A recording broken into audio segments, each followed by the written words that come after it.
Et dans l'autre sens, on peut arrêter. Bien, chers collègues, je vous propose de commencer notre appel. Patricia Ferrand, Jean-Marc Tablier, malheureusement, le Covid, donc absent et de donner coopération à Denis Barrière. Marion Virginia. Présent. Christian Baguet. Présent. Sophie Pouille. Jacques Poulet.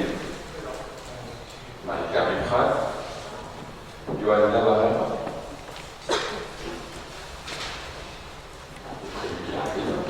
Corinne Roux. Présent. Arnaud Fabre a donné procuration à Marion Virginia, parce que lui aussi a contracté le Covid. Marianne Bauer. Christophe Tastet. Henri Lévesque, prise par des engagements professionnels de la procuration à Solange Coulens. Johan Navarre. Nous avons la présence, et je lui souhaite la bienvenue, puisqu'elle nous rejoint du bien de la cacher la vie, puisque Laurent Langlade lui laisse sa place. L'occasion pour moi de souhaiter vraiment la bienvenue à Huguette et de remercier Laurent pour son engagement au sein de notre conseil municipal pendant plus de 8 années, et notamment sur la question des fêtes. Je n'ai rien vraiment discuté, et Johan Navarre, qui a déjà assumé précédemment, lors du précédent mandat, la responsabilité des fêtes, a accepté de prendre cette délégation en complément de cette délégation à la revitalisation. Je la remercie également. Donc, Huguette Chevalier, elle est là. Sylvie Sauvignon. Dominique Barilla. Agnès Gauzienne. Ludovic Ducam. Solange Coulens. Christophe Vergès. Olivier Martinez. Julie Souriant. Marjorie Cotous. Olivier Roufiat. Isabelle Lagur. Cédric Mallet. Je vais tous vous inviter à couper le portable, bien entendu, pour la sérénité de nos débats. Y a-t-il des commentaires sur le procès-verbal de notre dernière rencontre? S'il n'y en a pas, je propose que nous l'adoptions. Y a-t-il des oppositions? Y a-t-il des abstentions? Je vous remercie pour son adoption à l'unanimité.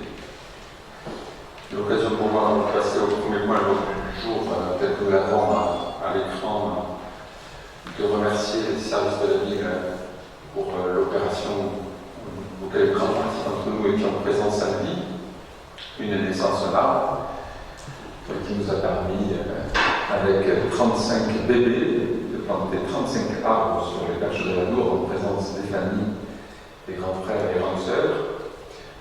Je remercie tout particulièrement Alain Daladi, notre responsable d'espace vert, qui était à l'origine de cette initiative, ainsi que Corinne Roux, donc c'est la délégation. Ces opérations, l'association de la population, sont au cœur du projet que nous portons, aussi au cœur des nouveaux critères de sélection des villes et villages fleuris. Donc, je rappelle, nous avons obtenu la deuxième fleur, on devrait la recevoir officiellement lors des semaines à venir, avec tous les lauréats de 2021. Cette opération, son succès sera renouvelé. Il reste encore des espaces à reverdir dans notre commune. Premier point à l'ordre du jour, le débat d'orientation budgétaire, une obligation pour toutes les communes de notre taille. Occasion pour moi de vous dire que nous aurons une séance de conseil municipal le 7 avril.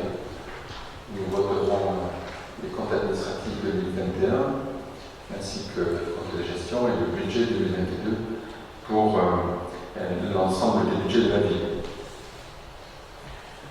Les résultats de 2021 sont bons, puisque sur le budget général de la ville, nous avons un résultat net positif qui permet de dégager un surplus de 68 000 € pour financer les opérations de 2022. Dans les bonnes nouvelles également, nous avons clôturé le recensement fin février. Nous aurons les résultats officiels à la fin de l'année.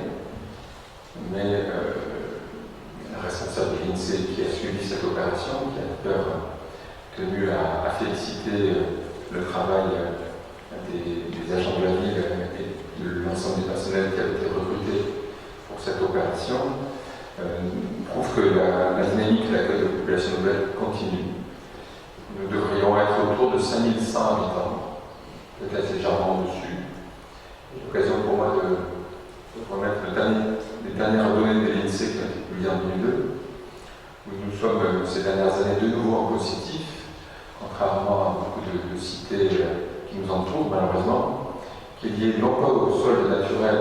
Nous avons toujours, comme l'ensemble des zones rurales de ce pays, malheureusement plus de décès que de naissances, mais un accueil positif des personnes qui font le choix de venir nous rejoindre. Il semblerait que nous ayons à peu près 1,5% de personnes qui chaque année font le choix de venir rejoindre Saint-Sevé. Et donc, année après année, nous gagnons grosso modo une cinquantaine d'habitants tous les ans.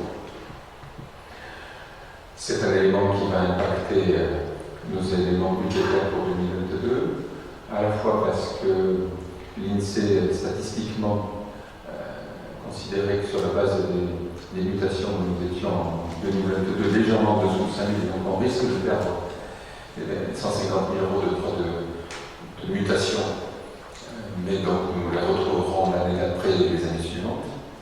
Mais c'est également un élément plutôt positif, puisque nous avons 0,5% d'augmentation des bases physiques cette année. L'occasion pour moi de vous dire que dans ce débat d'orientation budgétaire, nous allons poursuivre en 2022 une action au service des SNCE de Reims. Je citerai deux opérations majeures. La première, la rénovation de la Fayette Arceau-Verdun, qui est le cœur à la fois commerçant et patrimonial de la ville, qui sont les derniers espaces qui n'ont pas fait l'objet de réaménagement dans l'hypercentre. Et le but, ça a été présenté à la population. On avait invité juste les voisins 15 jours. Ça sera présenté le 14 avril en commission de travaux à l'ensemble de la commission travaux, de lancer en septembre la rénovation de ces espaces-là, qui sont les lieux où on a identifié le plus de locaux commerciaux vacants, sur lesquels on souhaite tout mettre en œuvre pour qu'ils puissent accueillir de nouveaux commerçants. Ces travaux auront sûrement une durée de 8 à 9 mois. L'objectif est qu'ils soient finis pour les fêtes de Saint-Sevé 2023. Dans le même ordre d'idée de travaux visant à la revitalisation, va commencer sous 15 jours les travaux à l'avenue du Général de Gaulle. Ils ont été, je dirais, affinés avec les habitants, avec les commerçants. Le but est de conserver le nombre de stationnements, d'en créer quelques-uns en complément à l'annonce de la rue Papin, de sécuriser le trafic en mettant en entrée de quartier, deux plats qui vont ralentir le flux des voitures, et de verdir cet axe. D'ailleurs, nous constatons que nous avons 3 maisons ces derniers mois qui sont vacantes et qui vont être réouvertes puisqu'elles sont rachetées par de nouveaux propriétaires sur cet axe qui est une des 2 entrées de ville principales de Saint-Sevé. L'autre opération à souligner, la Loubert, dont les toitures malheureusement fuient et qui on a fait faire des études d'une véritable passoire thermique. Et vu les augmentations des coûts, que ce soit du gaz ou de l'électricité, il est temps à la fois de mettre aux normes l'accessibilité de cet équipement, mais également d'en réduire les frais de consommation, puisque c'est l'établissement public le plus utilisé par les communes. Bien entendu, ces 2 dispositifs sont au cœur des priorités des financeurs publics, puisqu'ils ont été inscrits à la fois dans le dispositif Petite Ville de demain, qui porte les projets de revitalisation, mais aussi dans le CRTE, contrat de relance de transition énergétique et environnementale, qui est le dispositif de l'État, de politique contractuelle qui vise à aider les collectivités à réduire les consommations d'énergie. Malheureusement, notre action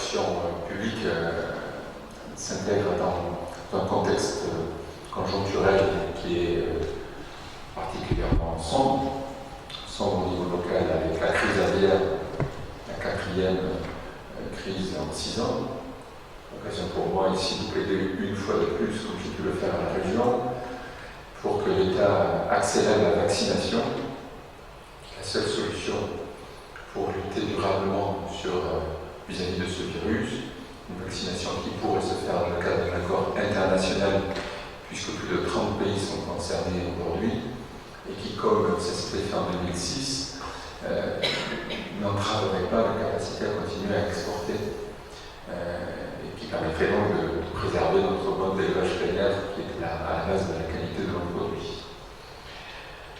Au-delà de cette crise économique qui touche fortement notre principal atout, notre principale source d'emploi sur notre territoire, nous faisons aussi face, nous collectivités, à un choc d'inflation. Je vous ai mis un graphique sous les yeux, quelques éléments.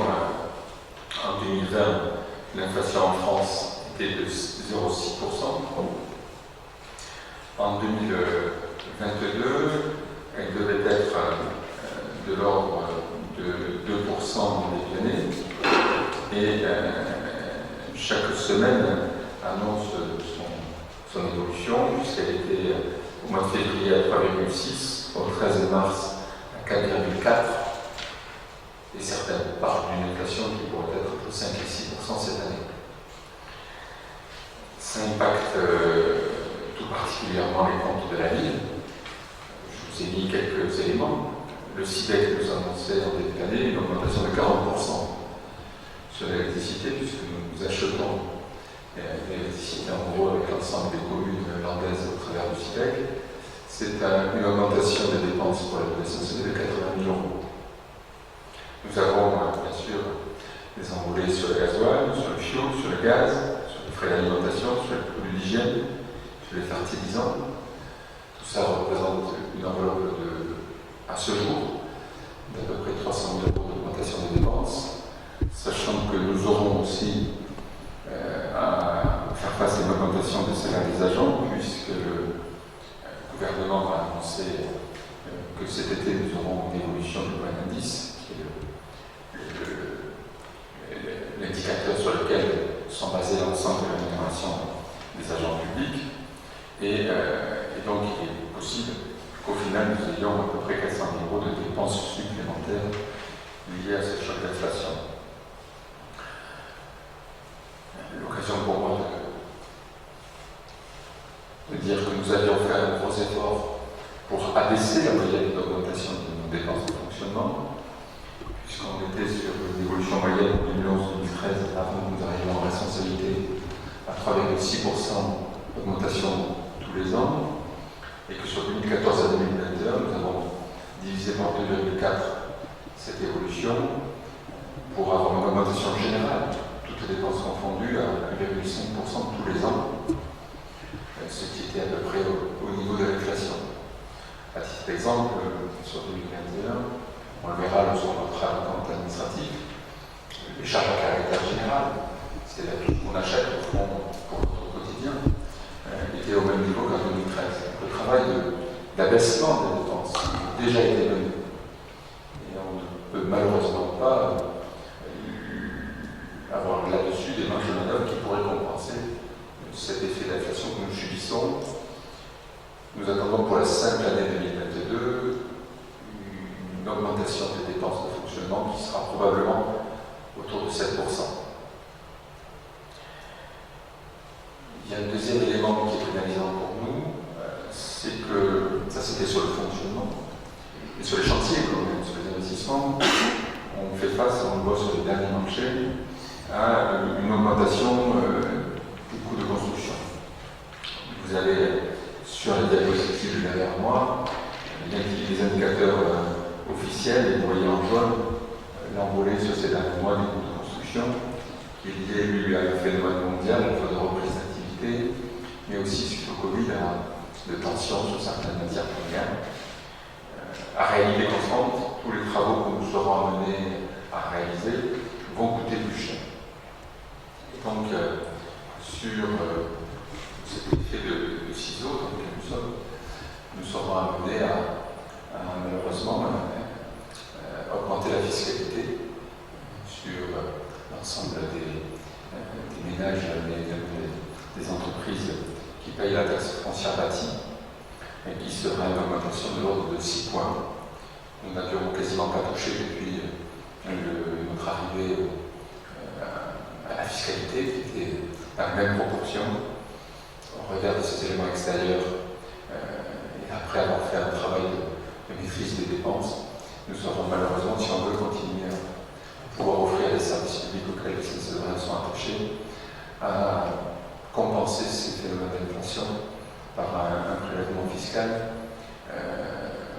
Nous verrons les taux exacts lors du vote du budget prochain. L'occasion pour moi de vous dire qu'une commune comme Saint-Sever a malheureusement, à part ce levier-là, aucune autre marge de manœuvre. Les attributions de compensation versées par la communauté de communes sont figées.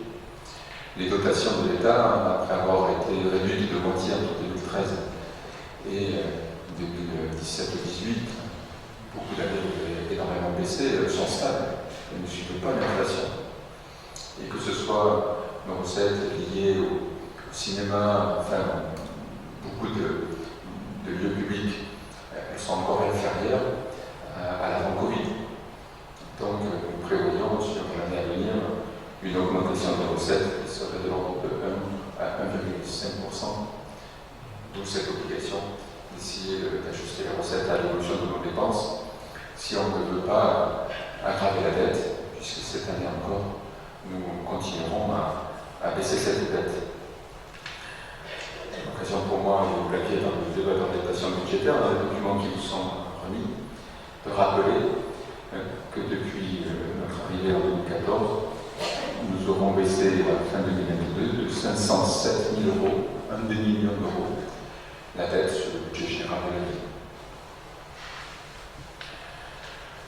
Quelques zooms sur le budget annexe, un budget nouveau que nous avons créé.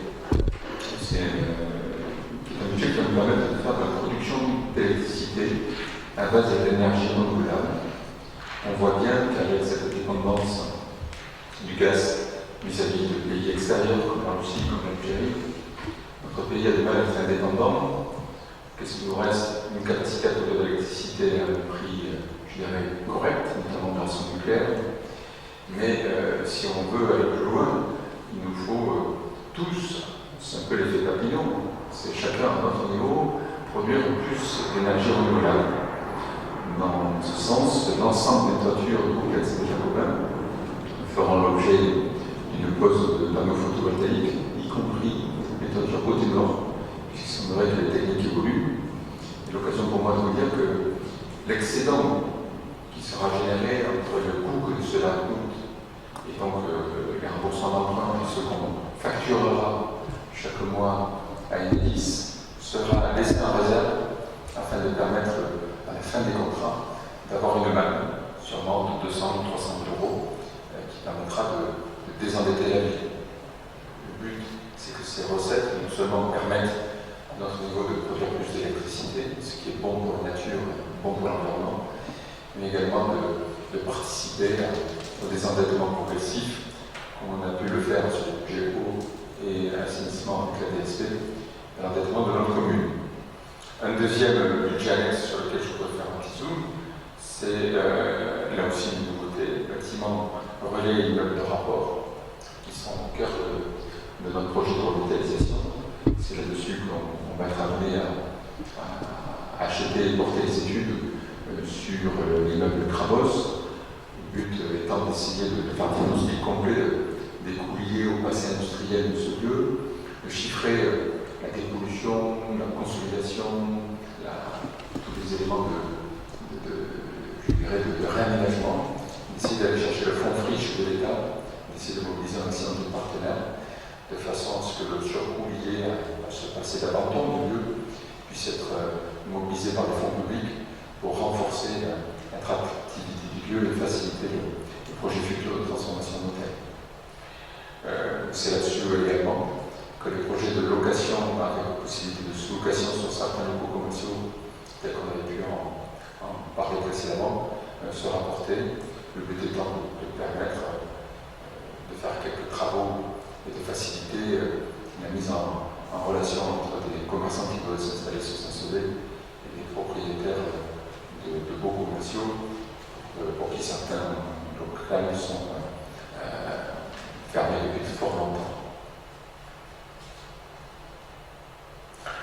Toujours dans les budgets annexes, sur la fontaine, 100% des lieux sont vendus.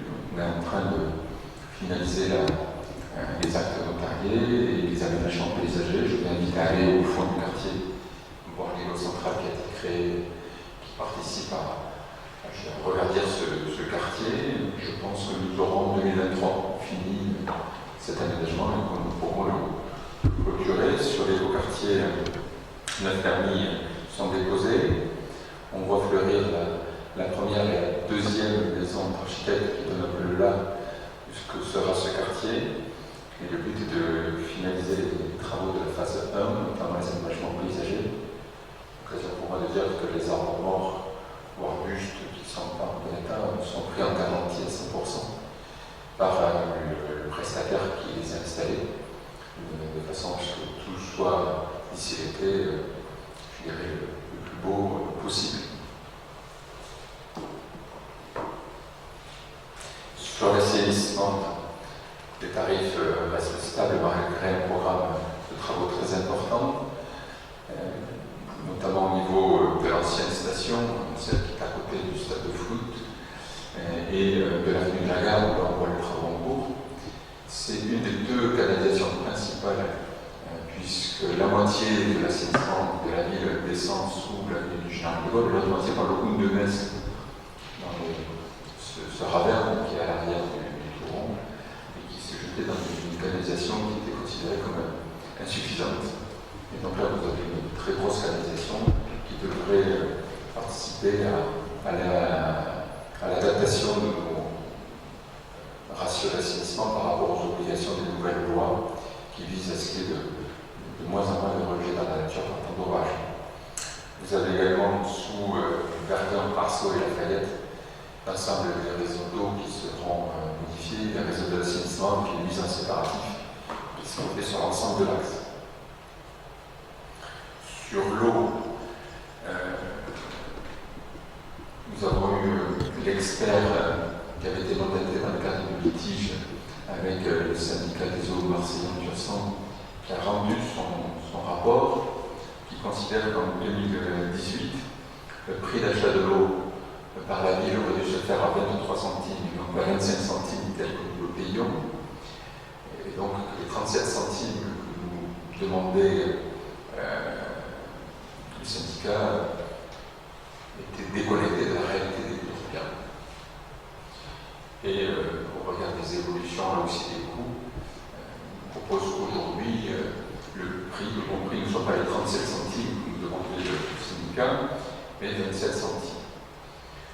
Nous aurons, lors du prochain conseil, l'occasion de revenir là-dessus. Je vous remettrai les éléments du rapport, de façon à ce que chacun parmi nous puisse constater qu'on a bien fait en 2018 de ne pas accepter cette augmentation du prix qui nous avait été faite sans justificatif d'ailleurs. Et donc nous continuerons ce combat de l'eau pour acheter de l'eau au bon prix. Dernier point dans les éléments d'information de l'année budget.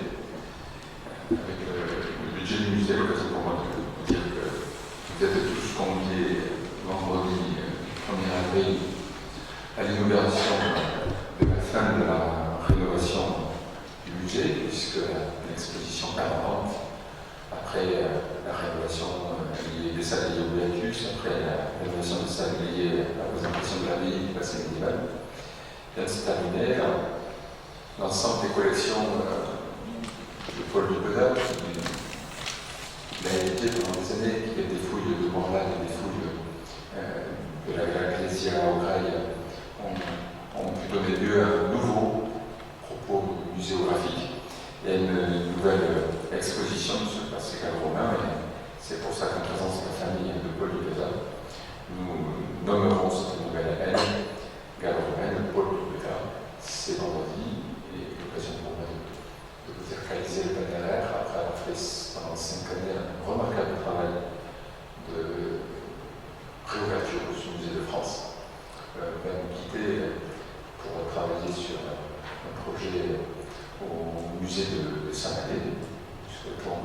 aussi qu'elle œuvre aussi bien là-bas qu'elle a pu le faire chez nous, et que donc, courant de l'année, nous serons amenés à recruter une nouvelle personne pour s'occuper de la politique patrimoniale que nous souhaitons poursuivre. Voilà ce que je pouvais vous dire sur les grands éléments de l'année budgétaire. C'est un débat. La parole est à vous. Y a-t-il des remarques ou des questions? Oui, monsieur Mallet. Oui, bonsoir. Alors, je vais retenir surtout une chose. Dans l'introduction, vous parlez de la crise sanitaire, de la crise aviaire, avec les pattes très portées sur les Saint-Séverins, sur les entreprises, sur les salariés, sur les agriculteurs. En parallèle, une augmentation des charges qui va peser lourdement sur l'ensemble des habitants, des concitoyens. Et c'est aussi cette année-là qui voit les impôts, qui vont voir les impôts augmenter. Alors vous parlez d'une augmentation de 6 points. Une augmentation de 6 points, il faut bien le rappeler, c'est une augmentation de tous les impôts, la taxe foncière sur les propriétés bâties. Ça va être une augmentation de 19%. Donc chacun des Saint-Séverins propriétaires va avoir son impôt augmenté de 19%. Ce qui est pareil quand on voit justement l'augmentation de 7% de chacun des budgets.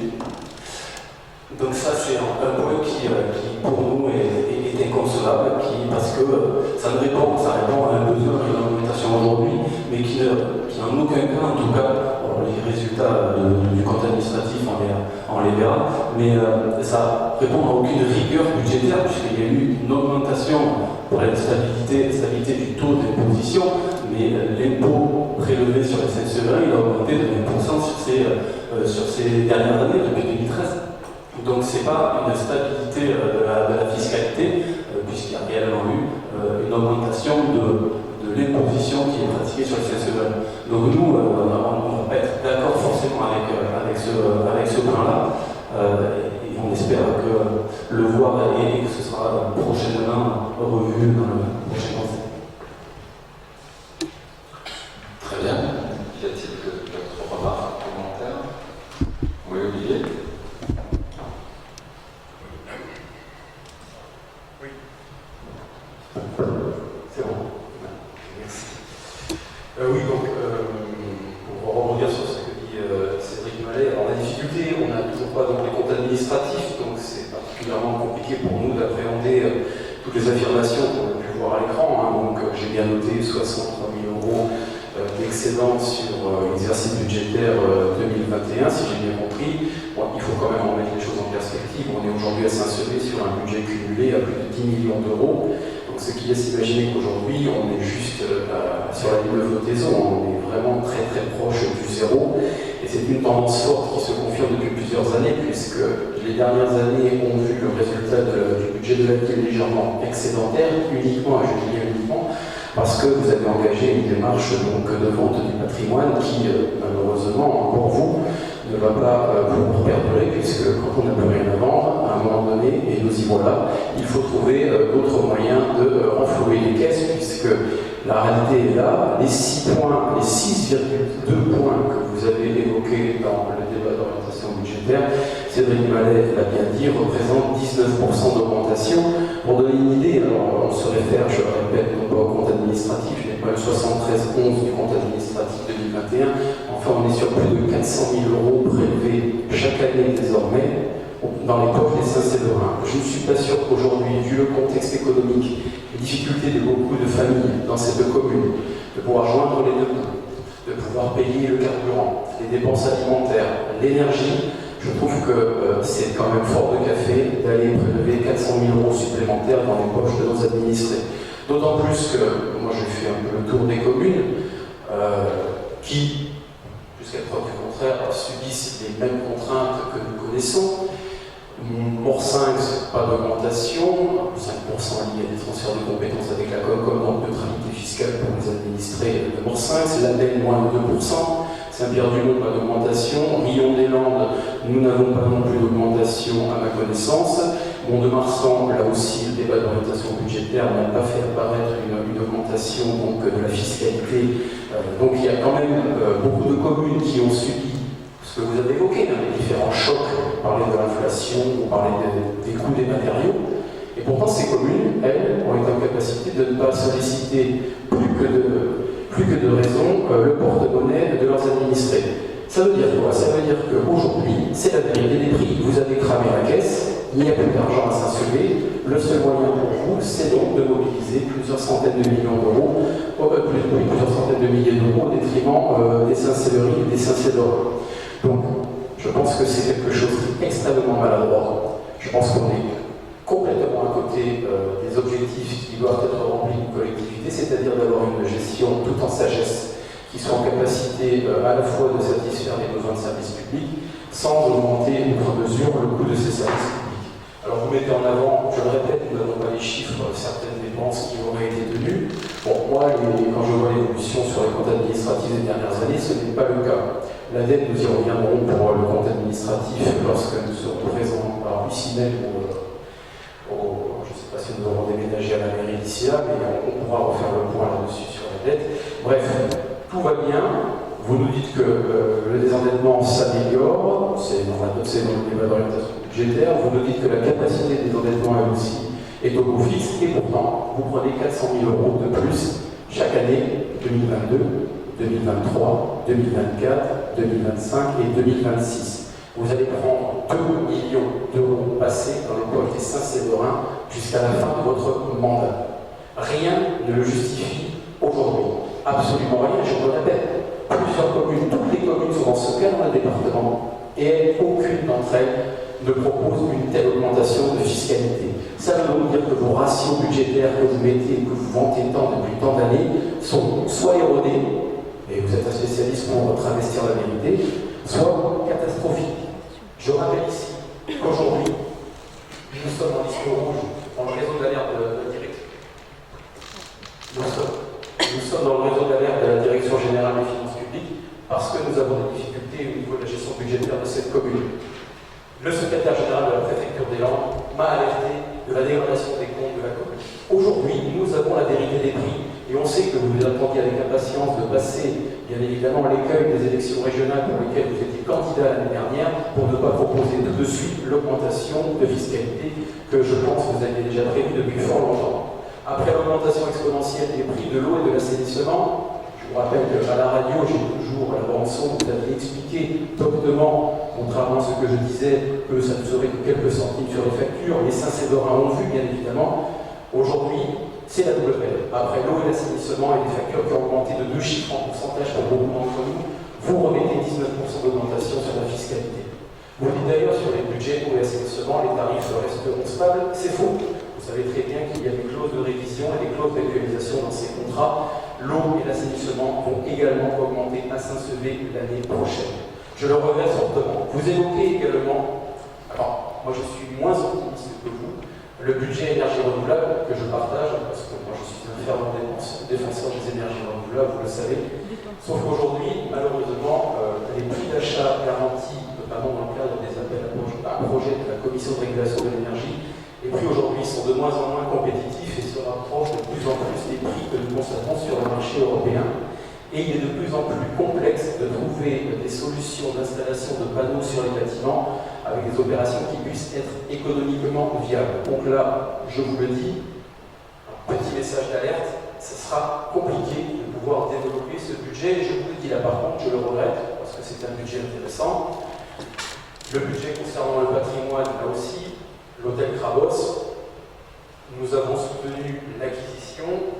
Vous nous aviez dit, et ça fait plusieurs années maintenant, qu'il y avait un projet en cours. On ne voit toujours rien venir. Donc peut-être qu'un jour nous aurons l'occasion d'avoir une réunion spécifique sur ce dossier. Ce serait peut-être intéressant afin que nous puissions avoir le même niveau d'information que vous. Concernant d'autres choses, je vais revenir parce que j'ai noté beaucoup de choses. Vous dites que je préfère le préciser à chaque fois en tant que vice-président du SIDEC parce qu'on pourrait laisser croire que le SIDEC fait n'importe quoi. Vous avez parlé d'une augmentation de 40% des coûts concernant l'énergie. Effectivement, l'ensemble des collectivités, au niveau du département, cet ensemble de collectivités a fait le choix de mutualiser l'achat en gros de l'énergie. Malgré cela, plus 80 000 euros, plus 40%. Pourquoi? Parce que le blocage des prix qui a été décidé par le gouvernement ne s'applique qu'aux particuliers et pas aux collectivités locales.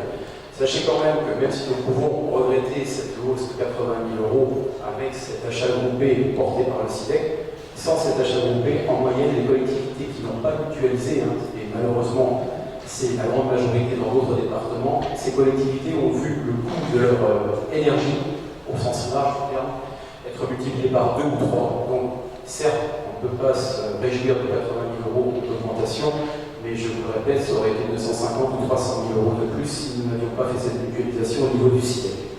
Je ne reviendrai pas sur la vaccination, vous avez évoqué ça dans votre propos introductif. La région, bien évidemment, va financer à autour de 600 000 euros une démarche de recherche pour mettre en place un vaccin qui, nous l'espérons, sera efficace. Vous avez parlé aussi de la problématique internationale, puisque je pense que vous connaissez le sujet mieux que moi. On sait très bien qu'il faut qu'on se mette d'accord par rapport aux problématiques de commercialisation à l'étranger et de nos productions.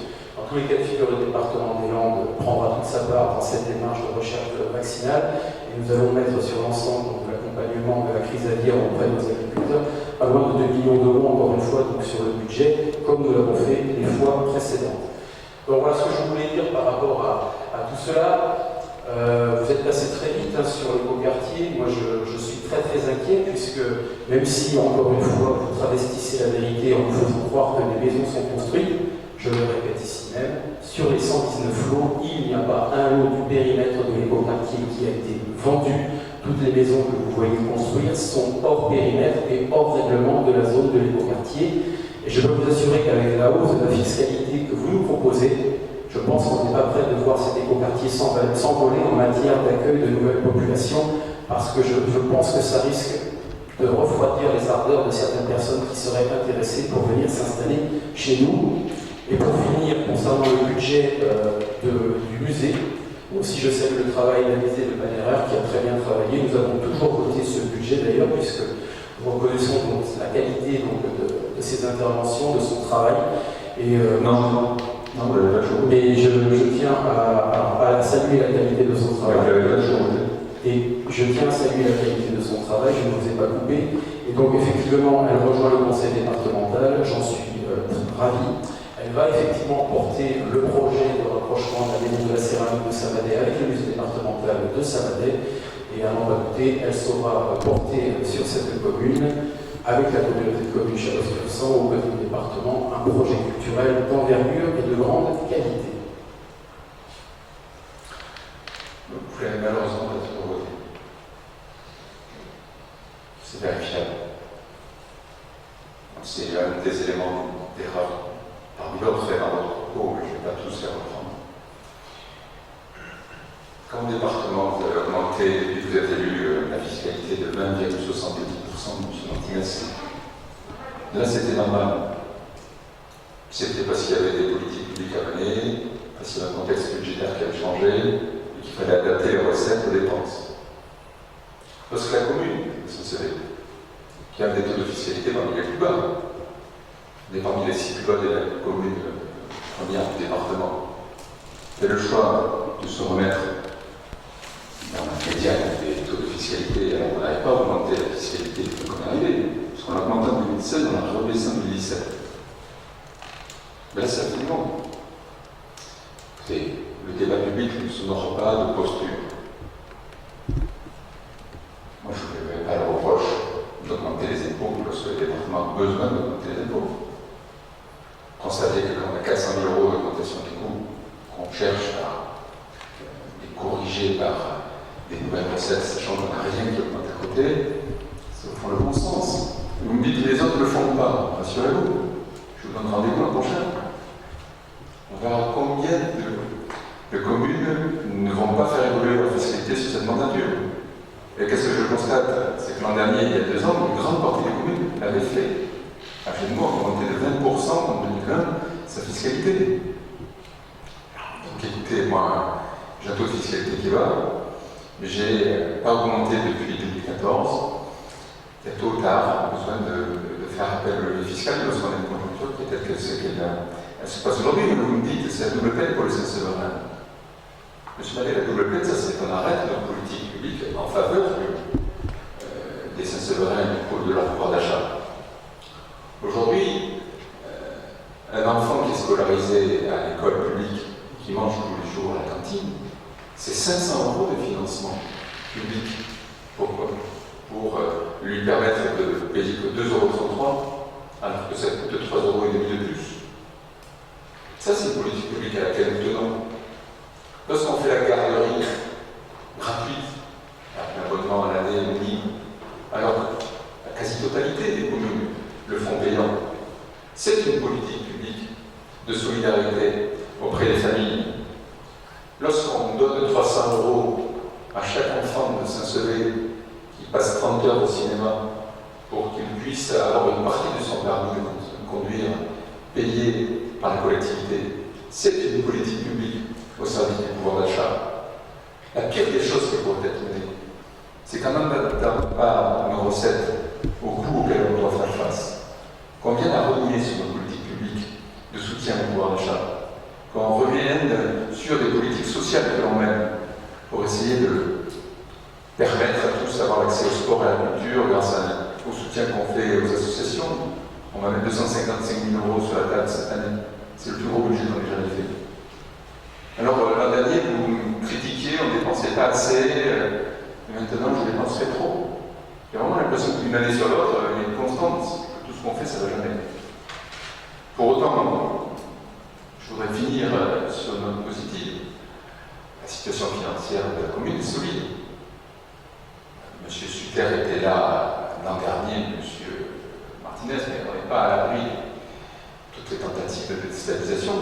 Il avait donné son jugement sur le compte. Et on le fera revenir. On n'a rien caché. Est-ce que la capacité de désendettement s'améliore? Oui. Elle était de 15 années lorsqu'on est arrivé à la responsabilité. Et fin 2021, 7 et 8. Lorsque on parle de dette, lorsque c'était DGS de la commune, M. Martinez, de 2001 à 2008, la dette a augmenté dans cette commune de 3,8 millions d'euros. Lorsque Jean-Pierre Gagne, votre beau-père, M. Mallet, était en responsabilité de 2008 à 2013, dans son deuxième mandat, il a augmenté de 2,13. Nous, on l'a baissé de 500 000 € d'un demi-million. Alors vous pouvez me dire, nous, on l'a augmenté de 6 millions, vous l'avez baissé que de 0,5. C'est pas assez. Je suis d'accord avec vous. Si j'avais deux formules de dette que la moyenne des communes comparables, c'est-à-dire si j'avais autant que la moyenne et pas les 2 fois plus que vous m'avez laissé, j'aurais 400 000 € de dépenses présentes en moins.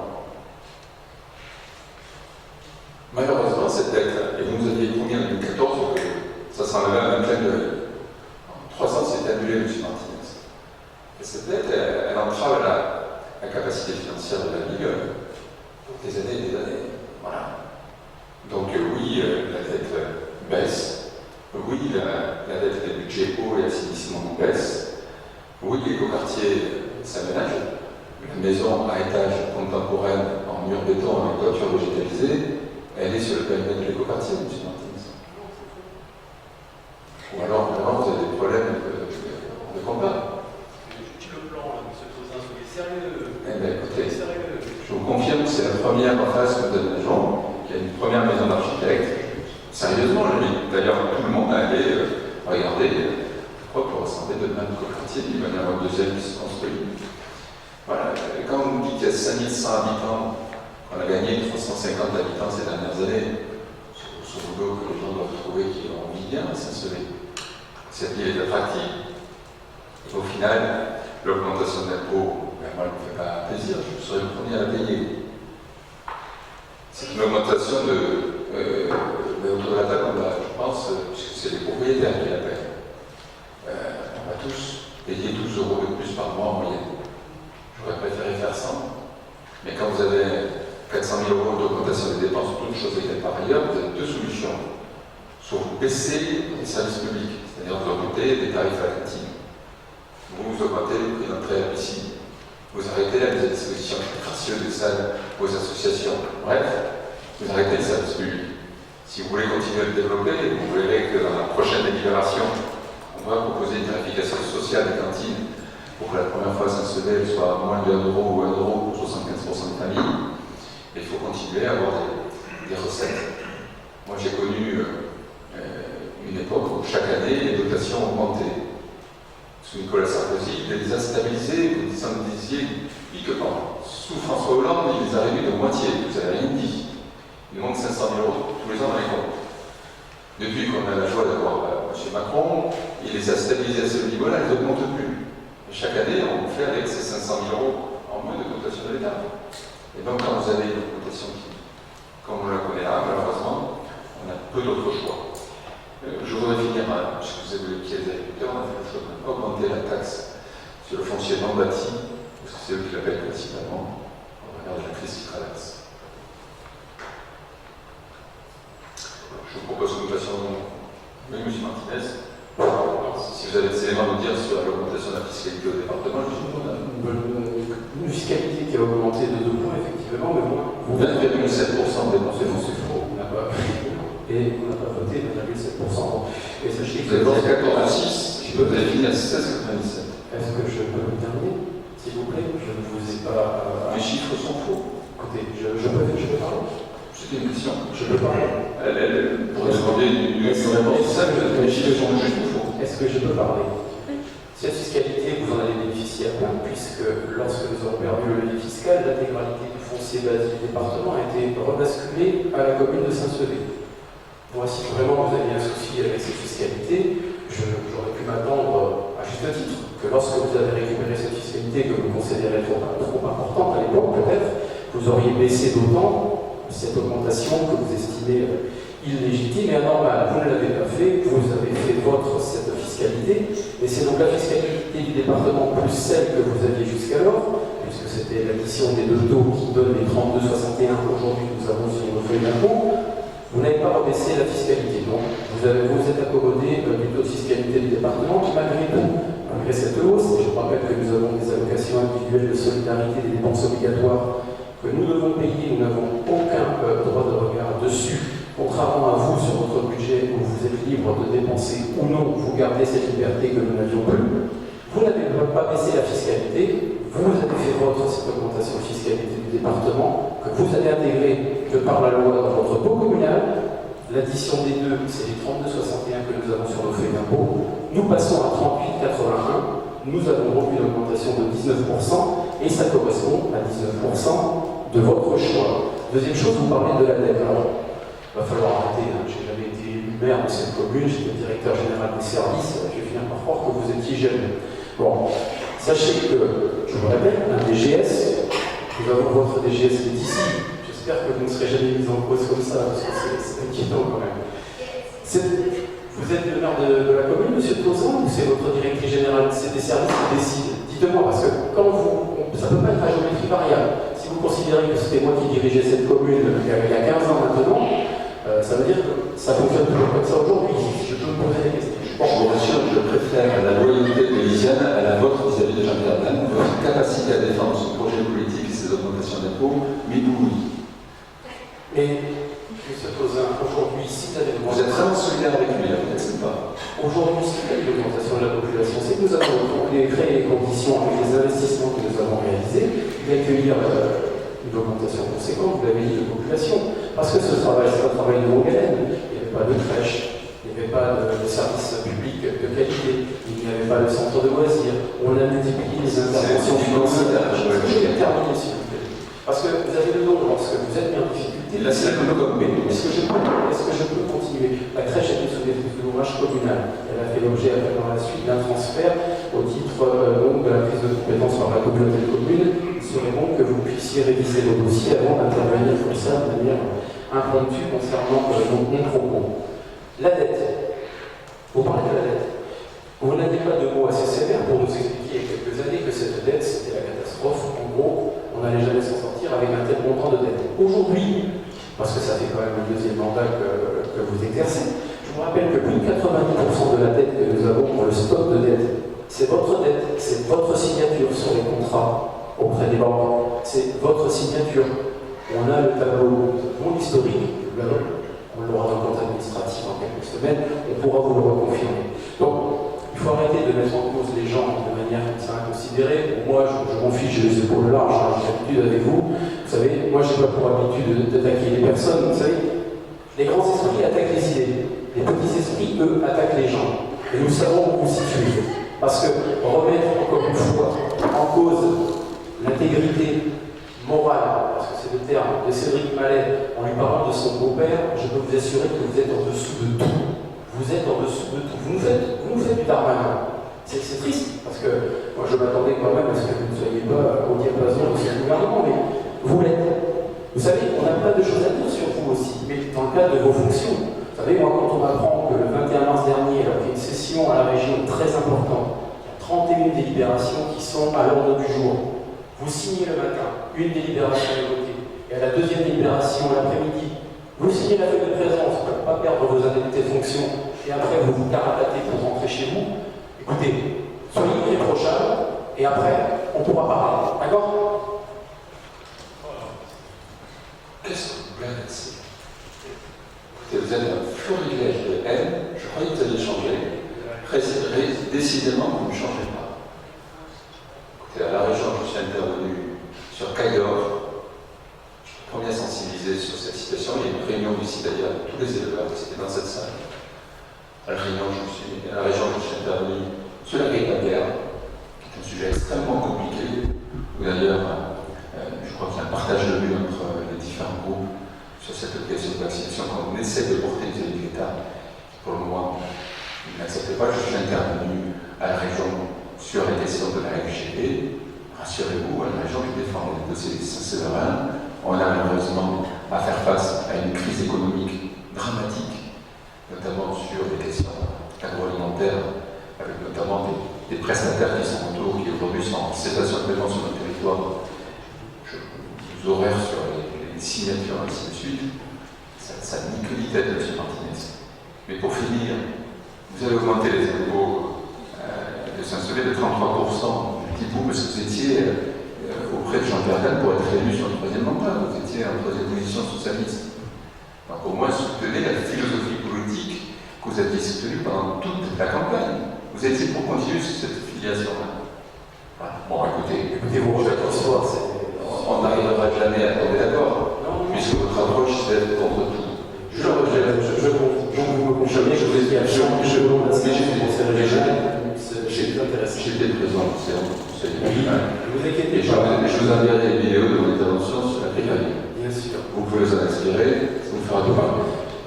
Johan m'a indiqué qu'il semblerait que j'ai fait une erreur sur la photovoltaïque en disant que c'était sur la toiture de Jacobin, ce n'est pas le cas. C'est bien sur la toiture de la Louvain. Je voudrais préciser ça. C'est ce que j'ai dit au micro, c'est ça. Bon, rassurez-vous, les toitures des Jacobins sont placées au niveau historique. Écoutez, ce que je vous propose, c'est que nous prenions acte que nous avons débattu. Par rapport à l'augmentation, on est aujourd'hui contraint. La contrainte, personne ne dit contraire à augmenter cette imposition. Il y aurait d'autres possibilités, la réduction des charges. Vous avez augmenté sur l'ensemble de votre mandature, vous avez augmenté de 500 000 € chaque année les charges salariales. Et ça, personne ne vous y a contraint. Chaque année, 500 000 €. Oui, désormais, c'est 500 000 € chaque année. Chaque année. Exactement. En 8 ans, je les ai augmentés de 4 millions d'euros. On est d'accord, monsieur Mallet? Pour les 8 prochaines années, par rapport au début de votre mandat, c'est exactement ça. J'ai augmenté le masse salarial de 4 millions d'euros, c'est ce que vous dites? C'est vrai, vous avez augmenté de 500 000 €. Ça sera consigné dans le 2013, 400 000 € chaque année. entre 2013 et 2020, l'augmentation est de 500 000 €. Donc ce qui veut dire que ces 500 000 €, c'est ce qui va perdurer, et c'est bien là que vous cherchez aujourd'hui. C'est bien cela que vous cherchez. Pour payer moins les salariés, c'est ça? Le problème, ce n'est pas qu'ils payent moins. C'est déjà le cas par rapport à. Le point d'indice a augmenté. Le point d'indice a augmenté. Comment vous pouvez dire des choses? Le point d'indice a augmenté de 8 points. Et les charges ont augmenté de plus de 20%. Pour quel bénéfice pour les CSE? C'est ça, la principale question, c'est pour quel bénéfice pour les CSE? Quand on voit qu'il faut attendre 3 mois pour avoir une carte d'identité, si c'est pour avoir de fleurs, bon, peut-être que la priorité n'était peut-être pas sur ça aujourd'hui. Et comme vous venez de le dire, la charge est pour l'ensemble des personnes. Les entreprises agroalimentaires sur CSE, les entreprises de plus, les entreprises agroalimentaires, tout ce tissu économique va largement trinquer. Donc c'était vraiment pas, s'il y avait bien une année où vous pouviez vous exonérer de ces augmentations, c'était vraiment ça. Écoutez, on va arrêter là. Lorsque je suis arrivé en responsabilité, il y avait 13 emplois jeunes qui avaient été pris pour remplacer les départs à la retraite, pour masquer l'augmentation de la masse salariale. Ce n'est pas ma politique RH. Lorsque je suis arrivé en responsabilité, le premier diagnostic qui a été fait, puisqu'on avait fait un diagnostic RH, c'était de prouver qu'on ne respectait pas les encadrements aux écoles. Il n'y avait pas de VPGEPS titulaire, de VPGEPS en second pour l'encadrement. Or, on regarde le nombre d'enfants, c'était une obligation légale. Oui, j'ai fait ces postes-là. Voilà, je pourrais continuer sur plein de sujets où on a effectivement été amené à se professionnaliser nos équipes. Et on faisait venir une équipe pour changer les ampoules. On n'avait plus d'électricien, on avait 75 € de facture pour changer les ampoules. C'est équipé d'une équipe régie qui fait des travaux à l'interne. Après, vous pouvez me dire qu'il y a d'autres politiques possibles. On peut laisser tomber les bâtiments, on peut les entretenir, mais quand on ne les entretient pas, ça coûte toujours plus cher. Est-ce qu'il faut les rénover? Écoutez, je pense que le débat a eu lieu, on se reverra de toute façon dans 15 jours. Johan, oui.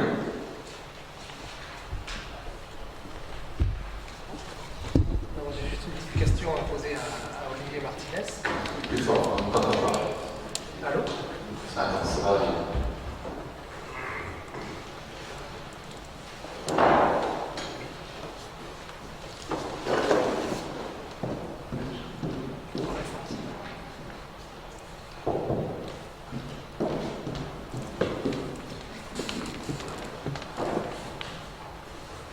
Allô? Juste une petite question à poser à Olivier Martinez, parce qu'il est toujours très fort pour nous donner des cours pendant de longues minutes, et pas forcément pour écouter les autres avis. Mais en fait, pendant ton propos, Olivier, tu nous as dit que la dette aujourd'hui c'était la nôtre.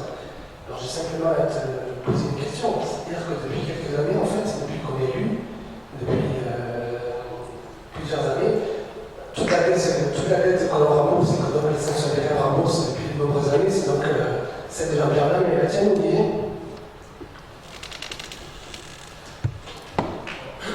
Tu le fais exprès pour moi. Je n'étais pas en responsabilité, Johan. Je veux dire, enfin, à un moment, tu sais, il faut être intelligent. Il ne faut pas faire n'importe quoi. C'est pas possible, si on ne peut pas parler comme ça. Que je n'étais pas en responsabilité, ça c'est la première chose. La deuxième chose, c'est qu'aujourd'hui, alors vous posez des questions et vous m'empêchez de répondre. La dette que l'on rembourse, que les sanctionnaires remboursent depuis 10 ans, est-ce que c'est la dette de Jean-Pierre Dalle et de Scolesti à l'époque? C'est tout. Toute la dette de Jean-Pierre Dalle est éteinte, quasiment. Aujourd'hui, 90% de la dette. Mais comme Jean-Pierre Dalle a remboursé les dettes de Jean-Paul Brel, qui lui-même a remboursé les dettes de Jean-Marie Comenaille. Et comme nous rembourserons peut-être les dettes de M. Tozin, on n'en sait rien.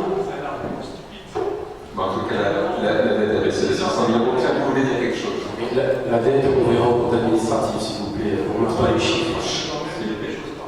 Oui, Christophe. Je voudrais parler au vrai sénateur, parce que autour de la table, il n'y en a pas beaucoup. Il y a en 2000, pendant le premier mandat de Jean-Pierre Dalle, il me semble que la cité Mondador a été vendue. C'était par rapport au patrimoine. Monsieur Martinez.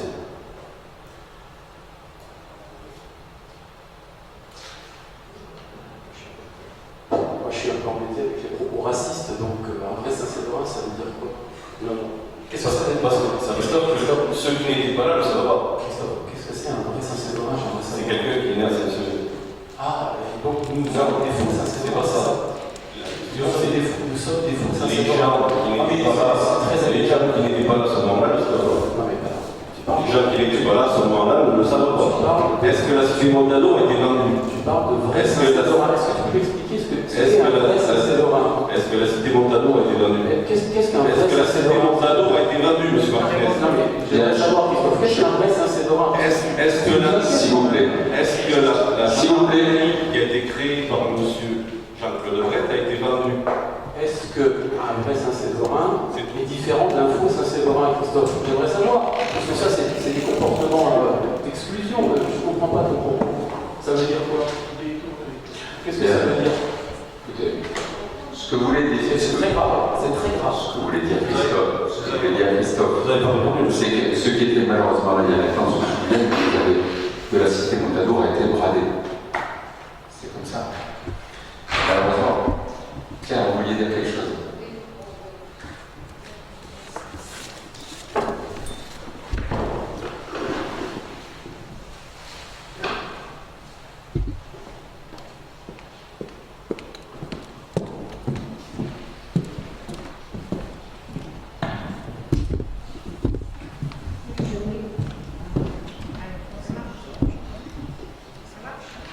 Ça marche? Oui. Oui, je voulais dire que M.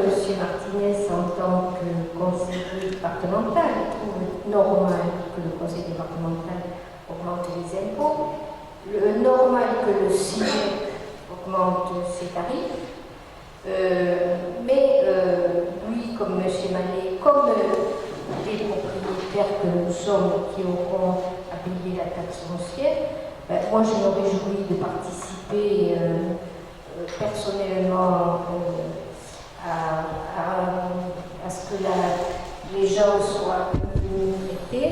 Et je trouve que les propriétaires que vous êtes ne sont pas aussi généreux que ça.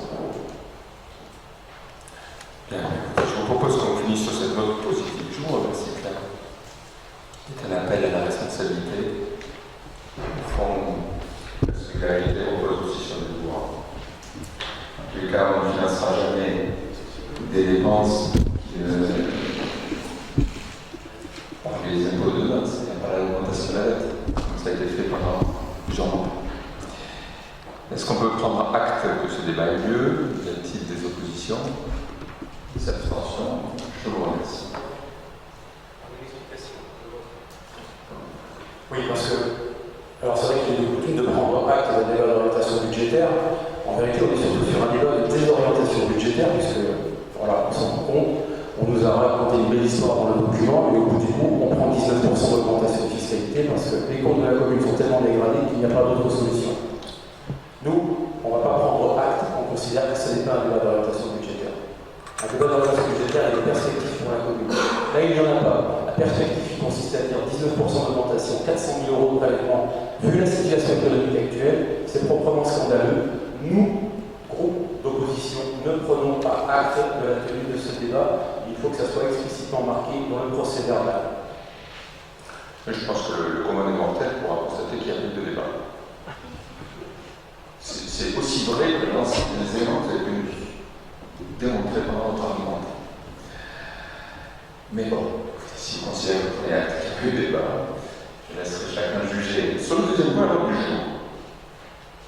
Vous allez me dire, cet impôt qu'on prend chez Saint-Séverin, il sert à quoi? C'est assez intéressant. Il va nous servir à aller plus loin dans une politique de solidarité.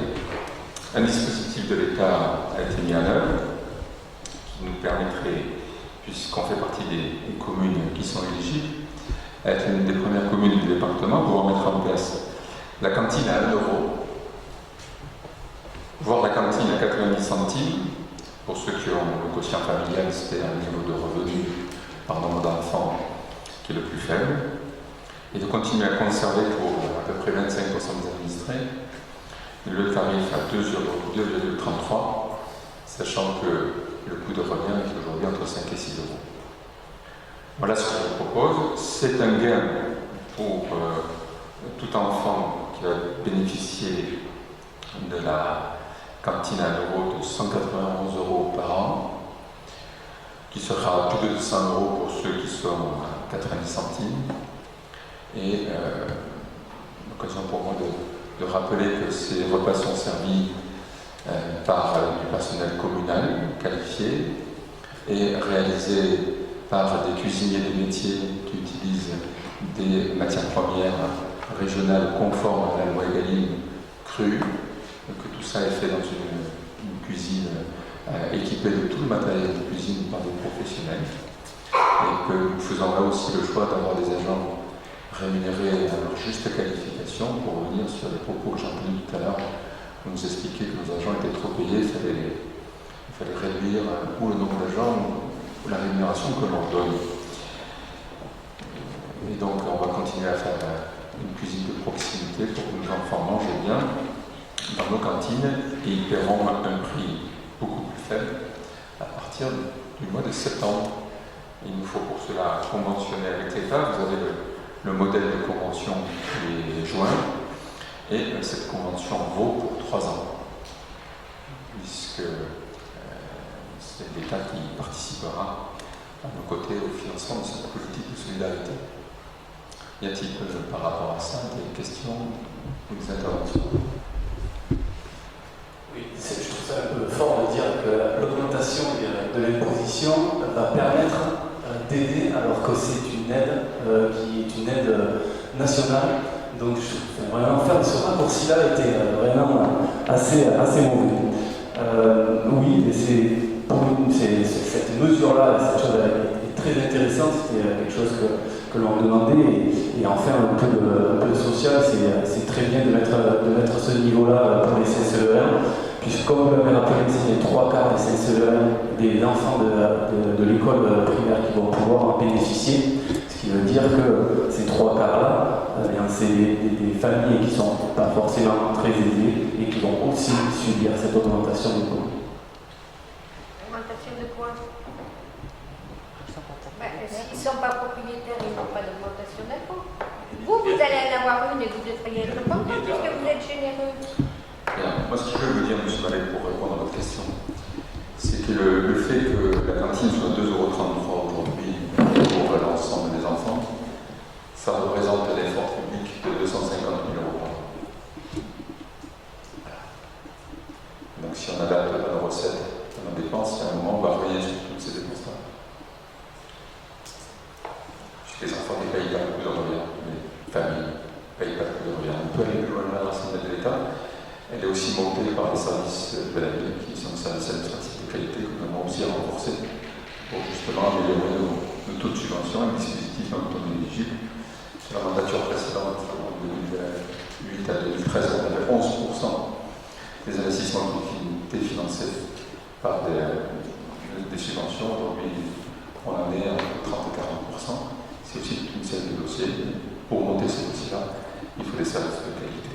Je vous propose que nous passions votre, si je peux comprendre, que tout le monde se réjouissait de cette initiative. Y a-t-il des gens qui sont contre ce dispositif? Des gens qui s'abstiennent? On va finir sur une note positive.